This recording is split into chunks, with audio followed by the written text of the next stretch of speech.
हाँ जी बेटा, good evening. बेटा हमारा जो टॉपिक चल रहा था वर्किंग कैपिटल फाइनेंसिंग कमेटीज़, और अभी तक हम 2 कमेटीज़ के बारे में बेटा बात कर चुके हैं, Tandon committee and core committee. तो आज की क्लास में बेटा हम नेक्स्ट कमेटी की बात करेंगे, मराठे कमेटी। और कोशिश करेंगे बेटा इस कमेटी को कवर अप करने के बाद एक चक्रवर्ती कमेटी और है, जो वर्किंग कैपिटल फाइनेंस पे दोनों की रिकमेंडेशंस क्या-क्या रही हैं, वो बेटा आज हम स्टडी करेंगे। तो चलिए पहले स्टार्ट करते हैं बेटा। मराठा कमेटी ने वर्किंग कैपिटल फाइनेंसिंग को लेकर क्या-क्या रिकमेंडेशंस दी हैं।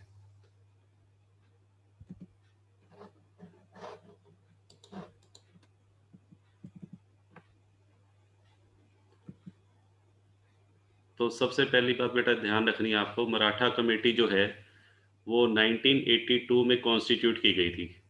और किसने ये कमेटी कॉन्स्टिट्यूट की थी? By RBI, reserve bank of India, जो हमारी कंट्री का अपेक्स बैंक है। Reserve bank of India, central bank भी कह सकते हैं, उसने बेटा ये कमेटी बनाई थी।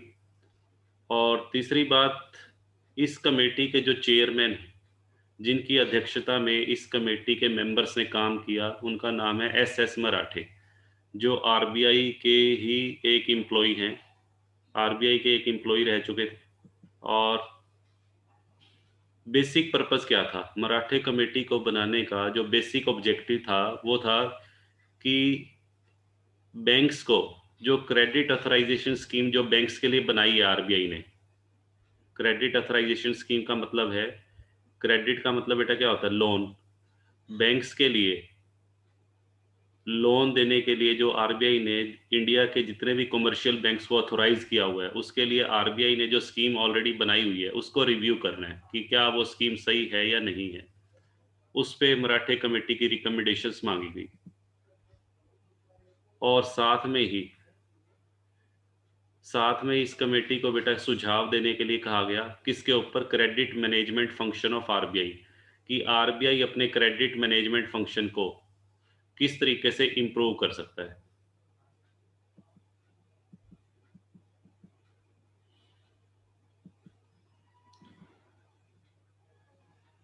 तो इस कमेटी ने बेटा क्या किया, 1982 में तो ये कमेटी कॉन्स्टिट्यूट की गई थी, और 1983 में इस कमेटी ने बेटा अपनी रिपोर्ट सबमिट करवा दी।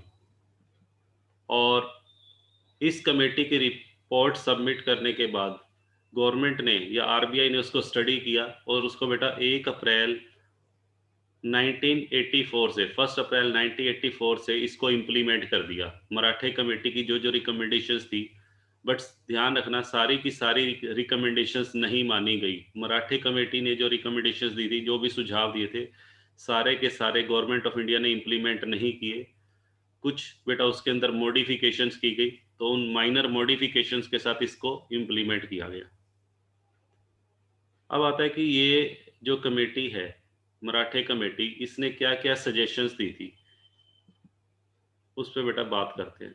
तो सबसे पहली बात जो मराठे कमेटी ने क्या कही, कि जो हमारी टंडन कमेटी थी, टंडन कमेटी में बेटा मैंने 3 लैंडिंग नॉर्म्स बताए थे आपको, फर्स्ट मेथड, सेकंड मेथड और थर्ड मेथड।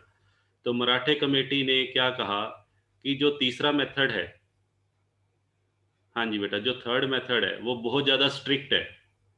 हमने 3 मेथड बेटा पढ़े थे टंडन कमेटी में। फर्स्ट मेथड कैसा था? लिबरल। सेकंड मेथड था स्ट्रिक्ट। और थर्ड मेथड था वेरी वेरी स्ट्रिक्ट। रीज़न क्या है? फर्स्ट मेथड से जब हम मैक्सिमम परमिसिबल बैंक फाइनेंस निकालते हैं, तो वो बेटा ज़्यादा आता है, इसलिए उस पॉलिसी को लिबरल कहा गया है। क्योंकि फर्स्ट मेथड के अकॉर्डिंग बैंक वर्किंग कैपिटल के लिए ज़्यादा लोन प्रोवाइड कर सकता है, इसलिए उसको लिबरल नाम दे दिया। सेकंड मेथड में बैंक जो वर्किंग कैपिटल के लिए लोन प्रोवाइड करेगा उसका अमाउंट कम होगा, इसलिए उसको स्ट्रिक्ट कह दिया। और थर्ड बेटा जो मेथड था, उसमें तो वर्किंग कैपिटल के लिए बैंक बहुत कम लोन प्रोवाइड करता है, क्योंकि बेटा वहाँ जो कोर वर्किंग कैपिटल होती है, कोर वर्किंग कैपिटल के लिए तो बैंक फाइनेंस देता ही नहीं है। तो इसलिए उस मेथड को वेरी वेरी स्ट्रिक्ट कहा गया है, थर्ड मेथड।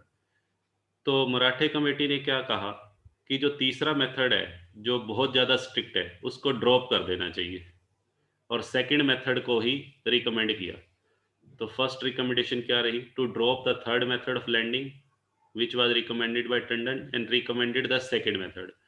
और बिल्कुल सेम ऐसा ही बेटा हमने कोर कमेटी में पढ़ा था। कोर कमेटी भी कौन से मेथड को प्रेफरेंस देती है? वो भी बेटा सेकंड मेथड ऑफ लेंडिंग को प्रेफरेंस देती है। तो अगर मैं बात करूं कि ये जो पहली रिकमेंडेशन है, ये बेटा कोर कमेटी की और मराठे कमेटी की ऑलमोस्ट मैच करती है। कोर कमेटी ने हालांकि थर्ड मेथड को ड्रॉप करने के लिए नहीं कहा था, बट मराठे कमेटी ने साथ में ये भी कह दिया कि थर्ड मेथड को ड्रॉप किया जाना चाहिए और सेकंड मेथड को प्रेफरेंस दी जानी चाहिए, जबकि कोर कमेटी ने सिर्फ प्रेफरेंस की बात कही थी। ठीक है जी, चलिए। तो दूसरी बात बेटा क्या कही है, मराठे कमेटी ने ये सुझाव दिया कि बैंक जो वर्किंग कैपिटल के लिए क्रेडिट प्रोवाइड करते हैं, उनका जो उनके लिए एक फास्ट ट्रैक स्कीम को इंट्रोड्यूस किया जाना चाहिए। मराठे कमेटी ने सुझाव दिया कि इंडिया के जितने भी कमर्शियल बैंक्स हैं जो वर्किंग कैपिटल के लिए लोन प्रोवाइड करते हैं, उनके लिए एक फास्ट ट्रैक स्कीम होनी चाहिए। फास्ट ट्रैक स्कीम का मतलब क्या है कि कमर्शियल बैंक को लोन देने के लिए आरबीआई की अप्रूवल लेने की ज़रूरत नहीं होनी चाहिए। अभी तक क्या होता था, इस कमेटी के रिकमेंडेशन से पहले वर्किंग कैपिटल के लिए अगर लोन प्रोवाइड करना होता एक सर्टेन लिमिट से, तो उस केस में आरबीआई की परमिशन लेनी पड़ती थी। बट ये मराठे कमेटी ने सुझाव दिया कि इस तरह की परमिशन की कोई रिक्वायरमेंट नहीं होनी चाहिए, अप टू 50%। यानी कि बैंक को लिबर्टी दे देनी चाहिए, बैंक को इंडिपेंडेंटली डिसीजन लेना चाहिए। यानी कि कुछ अधिकार बैंक के हाथ में होने चाहिए लोन देने से संबंधित। और साथ में ये भी कह दिया कि अगर एक्सपोर्ट ओरिएंटेड यूनिट को लोन देना है, तो उस केस में बैंक विदाउट आरबीआई 75% लोन दे सकता है। जो हमारे एक्सपोर्ट हाउसेज हैं, उनको 75%, और जो बाकी बिजनेस हैं जिनका एक्सपोर्ट बिजनेस नहीं है, उनकी 50% तक की जो रिक्वायरमेंट है, without the permission of RBI bank fulfil कर सकता है। देखिए क्या कहता है, commercial banks can release without prior approval of the RBI 50% of the additional credit required by the borrower and 75% in case of export oriented units। But उसके लिए मराठे committee कहती है कि बैंक को ये छूट दे देनी चाहिए, आरबीआई की अप्रूवल की ज़रूरत नहीं होनी चाहिए, बट उसके लिए कुछ कंडीशंस फुलफिल होनी चाहिए। वो कंडीशंस कौन सी हैं? ये कंडीशंस बेटा किसको फुलफिल करनी होंगी? बोरोवर को। बोरोवर का मतलब जिसको लोन की रिक्वायरमेंट है। तो वो रिक्वायरमेंट्स कौन कौन सी हैं या कंडीशंस कह लीजिए। सबसे पहली कंडीशन सबसे पहली कंडीशन बेटा क्या लगाई गई? Reasonability of projection. रीजनेबल का मतलब क्या होता है? हाँ जी बेटा, रीजनेबल का मतलब होता है neither overstated nor understated. Neither overstated और नॉर अंडरस्टेटेड। बैलेंस्ड होना चाहिए। किस चीज़ का balance? Projection statement. Projection statement किस चीज़ की? कोई भी बेटा बोरोर है या कोई भी कंपनी है, ध्यान से सुनिएगा, उसको अगर लोन की ज़रूरत है वर्किंग कैपिटल के लिए, तो उसको अपनी प्रोजेक्शन देनी पड़ती है। प्रोजेक्शन का मतलब एस्टीमेट बताना पड़ता है। प्रोजेक्शन का मतलब बेटा यहाँ पर किस चीज़ से? एस्टीमेट से। एस्टीमेट किस किस चीज़ का देना पड़ेगा? Of production, sales, current assets, current liabilities, ये सारा प्रोजेक्शन बेटा उसे देना होता है। तो ये कहते हैं, मराठे कमेटी कहती है कि ये जो प्रोजेक्शन है प्रोडक्शन, सेल्स, करंट एसेट और करंट लायबिलिटी की, वो जो कंपनी प्रस्तुत करेगी रिकमेंडेशन, वो बेटा ना तो ज़्यादा होनी चाहिए और ना ही अंडरस्टेटेड। कई बार बेटा क्या होता है कि बैंक्स क्या करते हैं लोन लेने के लिए, सॉरी, कंपनीज क्या करती हैं बैंक से लोन लेने के लिए, अपनी फाइनेंशियल स्टेटमेंट्स को, अपनी प्रोजेक्शंस को जानबूझ के बढ़ा चढ़ा के दिखा देती है, ताकि बैंक से उन्हें लोन आसानी से मिल जाए। तो मराठे कमेटी क्या कहती है कि कंपनी के द्वारा जो प्रोजेक्शन प्रस्तुत किया गया, कंपनी ने जो एस्टीमेट दिया है, जिसके बेस पे कंपनी लोन मांग रही है वर्किंग कैपिटल के लिए, उसको बैंक के द्वारा केयरफुली स्टडी किया जाना चाहिए और ये देखना चाहिए कि वो रीजनेबल होनी चाहिए। रीजनेबल का मतलब बैंक को ये चेक करना चाहिए कि कहीं कंपनी ने इसको जानबूझ के वो बढ़ा चढ़ा के तो नहीं दिखाया हुआ प्रोजेक्शन को, ओवर स्टेटेड तो नहीं है या अंडर स्टेटेड तो नहीं है, ठीक है। तो रीजनेबल होना चाहिए। रीजनेबल का मतलब neither under stated nor over stated. तो ये तसल्ली किसको करनी पड़ेगी? बैंक को। चलिए आगे मूव करते हैं। दूसरी कंडीशन बेटा क्या है? सेकंड कंडीशन एज पर मराठे कमेटी जो एक कंपनी को फुलफिल करनी होगी, आरबीआई ने बेटा कुछ गाइडलाइंस बनाई हुई हैं करंट और नॉन करंट एसेट्स और लायबिलिटीज के लिए। आरबीआई के अकॉर्डिंग करंट एसेट्स और नॉन करंट एसेट्स के क्लासिफिकेशन के लिए कुछ नियम बनाए हुए हैं। तो बैंक जो वर्किंग कैपिटल के लिए लोन प्रोवाइड कर रहा है उसको ये देखना चाहिए कि कंपनी ने अपनी बैलेंस शीट में जो करंट और नॉन करंट को क्लासिफाई किया हुआ है, क्या वो आरबीआई की गाइडलाइंस के अकॉर्डिंग किया हुआ है? यदि आरबीआई की गाइडलाइंस के अकॉर्डिंग नहीं किया गया तो उस केस में वो बैंक उस कंपनी की करंट एसेट्स और नॉन करंट एसेट्स और लायबिलिटीज को आरबीआई की गाइडलाइंस के अकॉर्डिंग बेटा पहले क्या करेगा? डिवाइड करेगा और उसका एनालिसिस करेगा।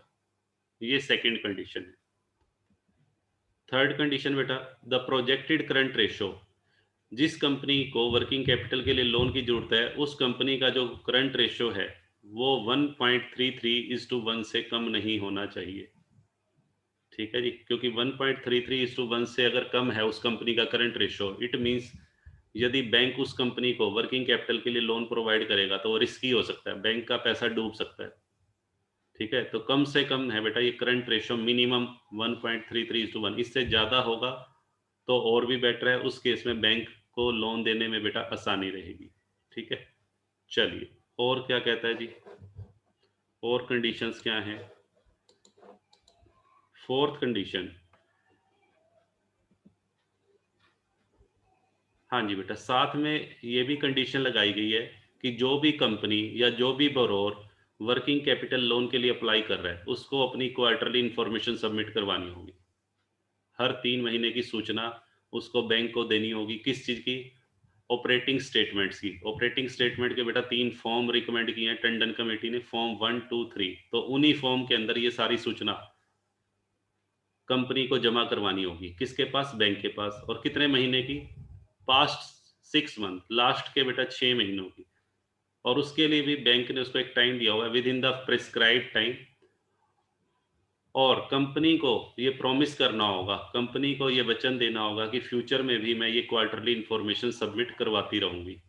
जिस भी कंपनी या जिस भी बोरोर को बेटा लोन की रिक्वायरमेंट है उसको ये कमिटमेंट देना होगा कि ये जो क्वार्टरली इंफॉर्मेशन की जो सूचना बैंक के पास जमा करवानी है वो मैं टाइमली सबमिट करवाती रहूंगी, ठीक है। ये इंफॉर्मेशन बैंक के लिए बेटा बहुत ज़रूरी है किसी भी कंपनी को लोन देने के लिए। अच्छा जी, और क्या है? The borrower undertakes. अंडरटेक का मतलब होता है कमिटमेंट। बोरोर का मतलब बेटा कंपनी कह लो। कंपनी को इस बात का भी कमिटमेंट देना होगा कि कंपनी अपने annual accounts regularly and quickly, promptly का मतलब होता है क्विकली, कि उस कंपनी को अपने एनुअल अकाउंट्स, एनुअल अकाउंट का मतलब बेटा P and L account, profit and loss appropriation account, balance sheet etcetera, जो भी है, जो भी उसकी कैश फ्लो स्टेटमेंट है, फंड फ्लो स्टेटमेंट है, वो सारी की सारी बैंक को सबमिट करवानी होगी। और साथ में बेटा एक कंडीशन और है, the bank is required. Bank को क्या करना होगा? बैंक को बोरोर की या कंपनी की जो क्रेडिट फैसिलिटी बैंक ने कंपनी को प्रोवाइड की है उसको रिव्यू करना पड़ेगा साल में एक बार। किस चीज़ के लिए रिव्यू? रिव्यू बेटा किस लिए ज़रूरी है? रिव्यू इसलिए ज़रूरी है कि बैंक को ये देखना होगा कि जिस कंपनी को हमने क्रेडिट लिमिट दी है उसका यूटिलाइज भी वो कर रही है या नहीं। जैसे मान लीजिए एक बैंक ने एक कंपनी को 10 लाख रुपए के लिए बेटा लिमिट बना दी, क्रेडिट लिमिट, और बैंक यूज़ कर रहा है सिर्फ 4 लाख का, तो इसका मतलब सिर्फ यूटिलाइजेशन कितना हो रहा है? 40% हो रहा है, ठीक है। तो बैंक को रिव्यू करना होगा कि बोरोर को जो हमने फैसिलिटी दी है, 10 लाख की फैसिलिटी दी है, क्या बोरोर उस फैसिलिटी को प्रॉपरली यूटिलाइज कर भी रहा है या नहीं कर रहा। तो उसका यूटिलाइजेशन परसेंटेज देखना पड़ेगा, ठीक है जी।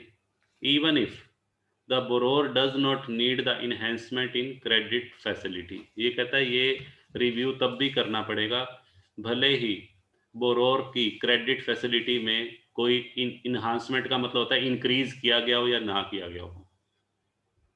ठीक है जी। अगर क्रेडिट लिमिट फैसिलिटी में इन्हांसमेंट की गई है तब तो रिव्यू बेटा और भी ज़्यादा इंपॉर्टेंट हो जाता है।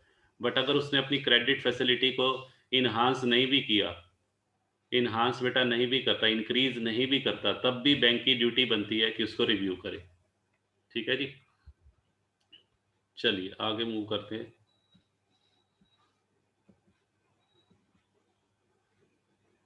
मराठे कमेटी की बेटा एक रिकमेंडेशन ये भी थी कि जो CAS क्रेडिट अथोराइजेशन स्कीम है, CAS का मतलब बेटा क्रेडिट अथोराइजेशन स्कीम, उसका जो नाम है वो चेंज होना चाहिए। क्रेडिट अथोराइजेशन स्कीम का नाम ये ना होकर क्या होना चाहिए, क्रेडिट मॉनिटरिंग स्कीम। क्योंकि यहाँ पर बैंक को बेसिकली क्या करनी है, मॉनिटरिंग करनी है। ये रिकमेंडेशन बेटा किसका था, मराठे कमेटी का था। और मराठे कमेटी की इस रिकमेंडेशन को बेटा RBI ने मान तो लिया, बट RBI ने उसका नाम क्रेडिट मॉनिटरिंग स्कीम रखने की बजाय उसका नाम बेटा क्या रख दिया, क्रेडिट मॉनिटरिंग अरेंजमेंट। हालांकि रिकमेंडेशन क्या थी, उसका नाम क्रेडिट मॉनिटरिंग स्कीम रखा जाए, बट मराठे कमेटी की रिकमेंडेशन को पार्शली एक्सेप्ट किया गया, उसमें क्रेडिट मॉनिटरिंग स्कीम की बजाय क्रेडिट मॉनिटरिंग अरेंजमेंट रख दिया। ठीक है जी। और कब किया गया ये बदलाव, 1988 में।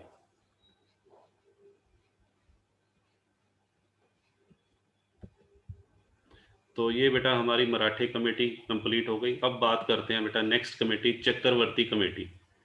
चक्रवर्ती कमेटी ने वर्किंग कैपिटल फाइनेंस की रेगुलेशन और कंट्रोल को लेकर कौन कौन से सजेशन दिए हैं, चलिए बात करते हैं।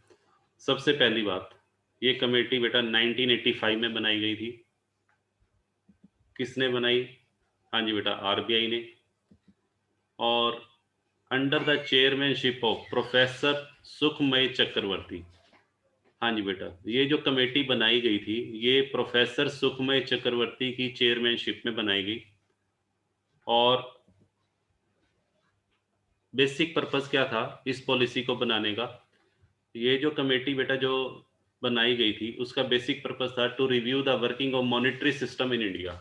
इंडिया का जो हमारा मॉनेटरी सिस्टम है, जो मॉनेटरी सिस्टम के हमारे टूल्स हैं, उनकी वर्किंग को रिव्यू करना कि वास्तव में वो जो टूल्स हैं वो प्रॉपरली वर्क कर रहे हैं या नहीं। और साथ में वर्किंग कैपिटल फाइनेंसिंग को लेकर इस कमेटी को अपने रिकमेंडेशन देने के लिए कहा गया। और ये जो बेटा कमेटी बनाई गई थी सुखमय चक्रवर्ती की अध्यक्षता में, इसका बेसिक पर्पज एक और भी था, to achieve the goal of price stability, कि जो हमारी कंट्री के अंदर प्राइस के अंदर इनस्टेबिलिटी आ गई थी, अस्थिरता आ गई थी, कि उसको कैसे स्थिर बनाया जा सकता है। ठीक है। चलिए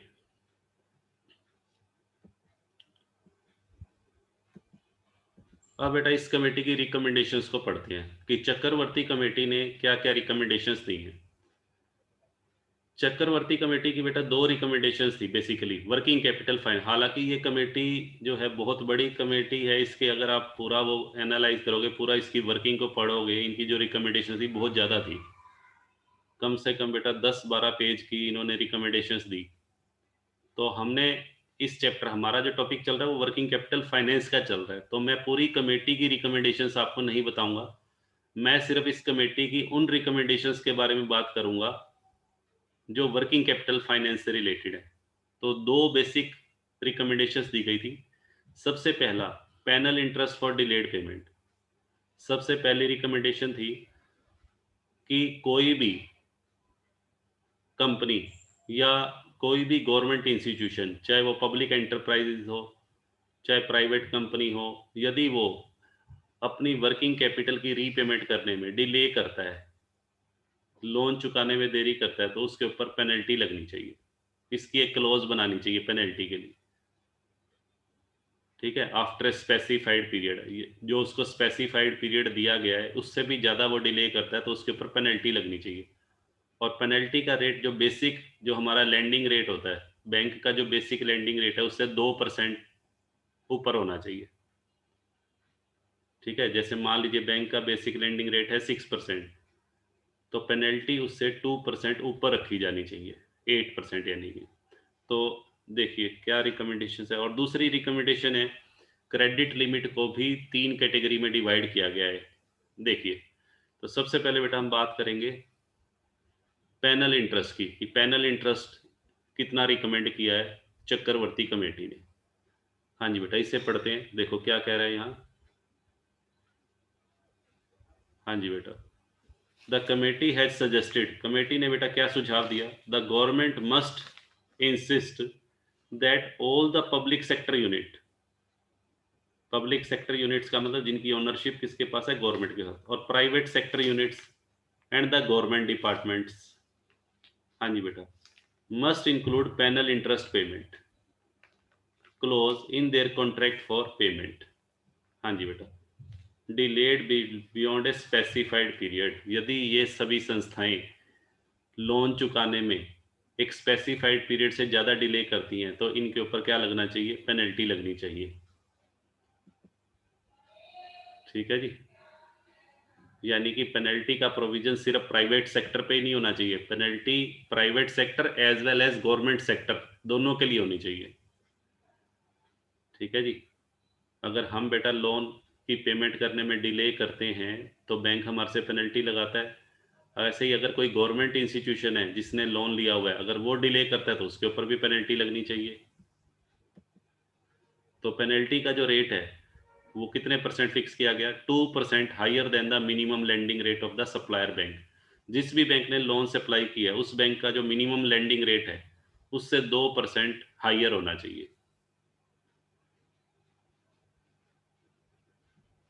अब बेटा बात करते हैं कि चक्रवर्ती कमेटी ने जो क्रेडिट है उसको कितने पार्ट्स में डिवाइड किया।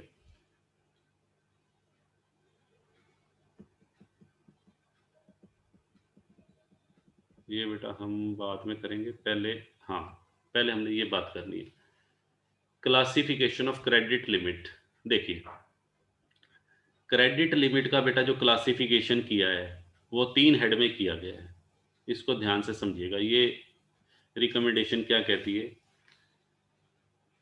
चक्रवर्ती कमेटी कहती है कि टोटल जो क्रेडिट लिमिट है जो बैंक सैंक्शन करेगा, किसके लिए, कंपनी के लिए कह लो या फार्म के लिए या बोरोर के लिए, should be considered under 3 head, उसको 3 हेड में डिवाइड किया जाना चाहिए। पहली कैश क्रेडिट 1, फर्स्ट इसको क्या नाम दिया गया, कैश क्रेडिट 1। ध्यान से देखिएगा, कैश क्रेडिट 1 किस पर्पज के लिए दी जानी चाहिए, to include the supplies to government. ऐसे बहुत सारे बेटा बोरोर्स हो सकते हैं या कंपनीज हो सकती हैं या बिजनेस हो सकते हैं, बिजनेसमैन हो सकते हैं जो गवर्नमेंट को सप्लाई करते हैं। यदि कोई भी कंपनी गवर्नमेंट को बेटा किसी तरह का सप्लाई करती है,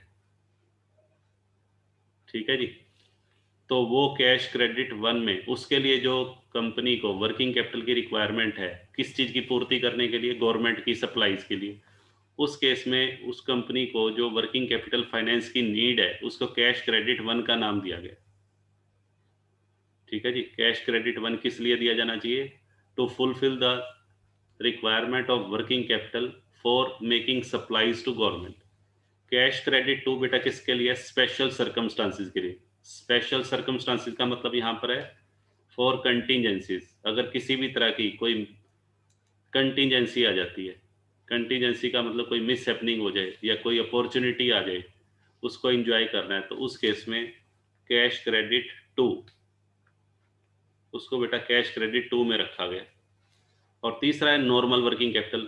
नॉर्मल वर्किंग कैपिटल का मतलब कंपनी के बेटा जो नॉर्मल ऑपरेशंस हैं, जो रूटीन के ऑपरेशन है, उसके लिए जो वर्किंग कैपिटल की जरूरत पड़ेगी उसको नॉर्मल वर्किंग कैपिटल का नाम दिया गया, to cover the balance credit facility. एक तो बेटा हो गया गवर्नमेंट की सप्लाईज के लिए, एक हो गया कंटीजेंसीज को मीट करने के लिए, और तीसरा हो गया जो आपके कंपनी के जो नॉर्मल ऑपरेशंस हैं उसको कवर अप करने के लिए। तो ये 3 तरह की क्रेडिट लिमिट रखी गई है।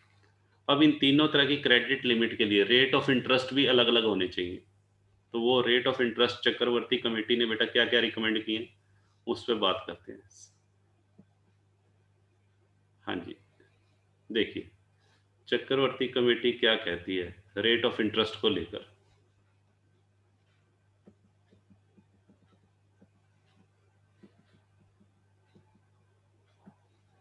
हाँ जी बेटा, देखिए सबसे पहले चक्रवर्ती कमेटी कहती है कि जो कैश क्रेडिट 1 है उसके लिए जो मिनिमम बेसिक लैंडिंग रेट होना चाहिए।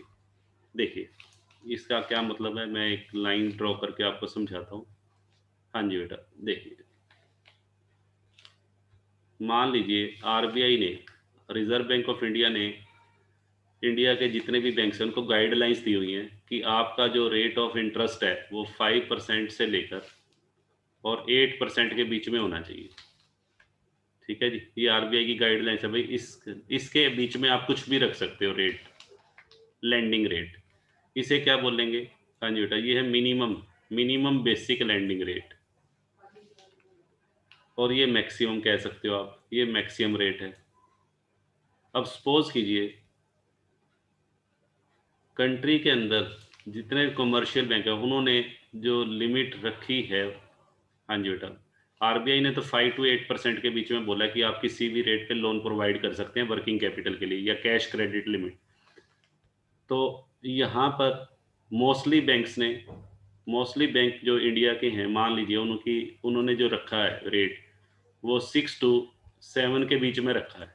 किसी ने 6.5 रखा है, किसी ने 6.6 रखा है, किसी ने 6.2 रखा है। तो इस लिमिट को हम बेटा क्या बोलेंगे? Prevailing limit.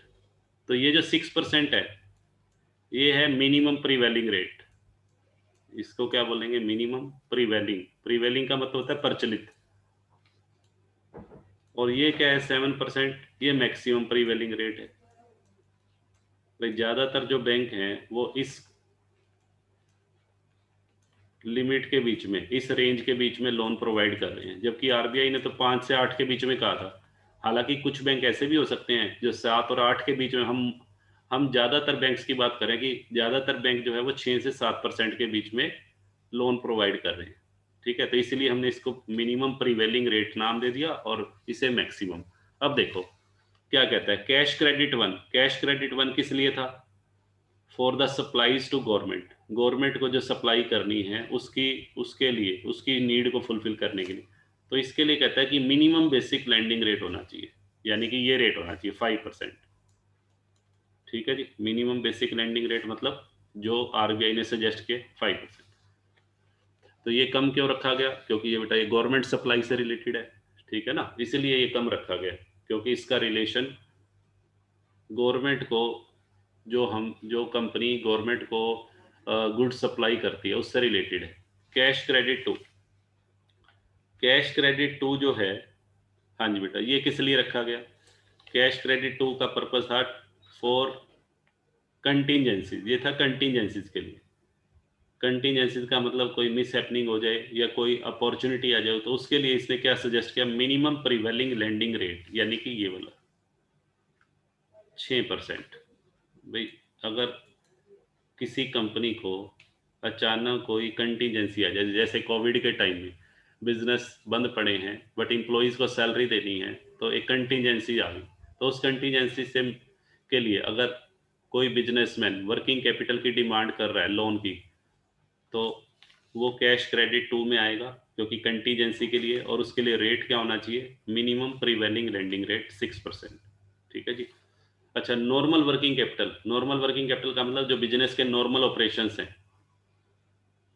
ठीक है जी, रूटीन के जो खर्चे हैं, डे टू डे एक्सपेंसेस, उसके लिए अगर वर्किंग कैपिटल चाहिए, और उसके लिए अगर जो कंपनी है वो बिल फाइनेंस पोर्शन की डिमांड कर रही है, यानी कि कंपनी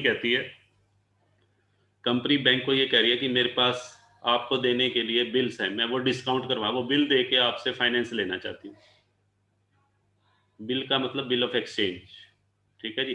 तो उसको डिस्काउंट करवा के वो कंपनी लोन लेना चाहती है, तो उस केस में क्या रेट होना चाहिए? 2% बिलो द बेसिक मिनिमम। जो बेसिक मिनिमम रेट है जो आरबीआई का, उससे भी 2% कम, यानी कि 3% रेट होना चाहिए।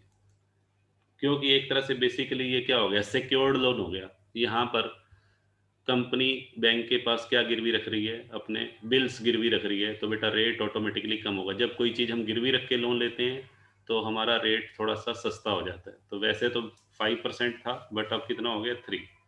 ठीक है जी। तो इसीलिए इसको बिल फाइनेंस पोर्शन के लिए। और कैश क्रेडिट पोर्शन अपने नॉर्मल ऑपरेशंस के लिए जो कैश क्रेडिट लिमिट है उसके लिए मैक्सिमम प्रीवेलिंग लेंडिंग रेट, यानी कि मैक्सिमम प्रीवेलिंग का मतलब 7% रेट होना चाहिए। और लोन पोर्शन के लिए अगर किसी कंपनी को लॉन्ग टर्म लोन लेना है अपनी परमानेंट वर्किंग कैपिटल के लिए, लोन बेटा हम बेसिकली कब लेते हैं, टर्म लोन की बात चल रही है, जब हमें अपनी परमानेंट वर्किंग कैपिटल की रिक्वायरमेंट को फुलफिल करना हो। मैंने आपको बताया था परमानेंट वर्किंग कैपिटल की फाइनेंसिंग के लिए हम मोस्टली कौन सा लोन लेते हैं, लॉन्ग टर्म। उनकी फाइनेंसिंग लॉन्ग टर्म सोर्सेज से करनी चाहिए। हमने हैजिंग अप्रोच में पढ़ा हुआ है या मैच्योरिटी अप्रोच में कि सोर्स ऑफ फाइनेंसिंग और source of maturity of working capital. हाँ जी बेटा, वर्किंग कैपिटल की जो नीड है, जैसे टेम्परेरी वर्किंग कैपिटल की नीड को हम कौन से सोर्स से फाइनेंस करेंगे, टेम्परेरी सोर्स से। और लॉन्ग टर्म नीड जो होती है हमारी परमानेंट वर्किंग कैपिटल की नीड, उसको कहाँ से फाइनेंस करेंगे, परमानेंट सोर्स से, यानी कि लॉन्ग टर्म सोर्स से। तो उसके लिए रेट ऑफ इंटरेस्ट क्या होना चाहिए, तो लोन पोर्शन के लिए कहता था rate in between the minimum and maximum landing rate. ठीक है, जो मिनिमम और मैक्सिमम लैंडिंग रेट है उसके बीच में कुछ भी हो सकता है, वो डिपेंड करेगा, बैंक टू बैंक वेरी करेगा। ठीक है जी। क्योंकि लोन पोर्शन ज़्यादातर किस पे डिपेंड करता है, सिक्योरिटी, आपने सिक्योरिटी क्या गिरवी रखी, उस चीज़ पे भी डिपेंड करेगा। तो ये बेटा रिकमेंडेशंस हैं चक्रवर्ती कमेटी की। तो ये बेटा आज की क्लास में हमने दो कमेटीज़ को कवर अप किया, एक मराठे कमेटी और चक्रवर्ती कमेटी। तो होप सो बेटा दोनों कमेटीज़ आपको अच्छे से समझ आ गई होंगी। तो इस क्लास को बेटा यहीं ओवर करते हैं, और आई थिंक जो नेक्स्ट लेक्चर होगा वो इस यूनिट का आखिरी लेक्चर होगा। इसके साथ ही बेटा आपकी 2 यूनिट्स कंप्लीट हो जाएंगी, यूनिट 1 और यूनिट 2। टोटल मिलाकर हमारे सिलेबस में 5 यूनिट्स हैं। तो मेरी कोशिश ये रहेगी इसमें से फर्स्ट 4 यूनिट एटलीस्ट आपकी कवर हो जाएं। 5th यूनिट आप अपने लेवल पे भी कंप्लीट कर सकते हैं, क्योंकि वो इन्वेंट्री से रिलेटेड है। और इन्वेंट्री की जो टेक्निक्स हैं, ईओक्यू वगैरह, वो बेटा आपने फाइनल ईयर में भी पढ़ी हुई हैं, तो मैं उसको अगर छोड़ना भी चाहूँ तो छोड़ सकता हूँ। ठीक है जी, वो आप अपने लेवल पे तैयार कर लेंगे। चलिए, तो आज की क्लास को बेटा यहीं ओवर करते हैं। शुभ रात्रि। Have a nice day.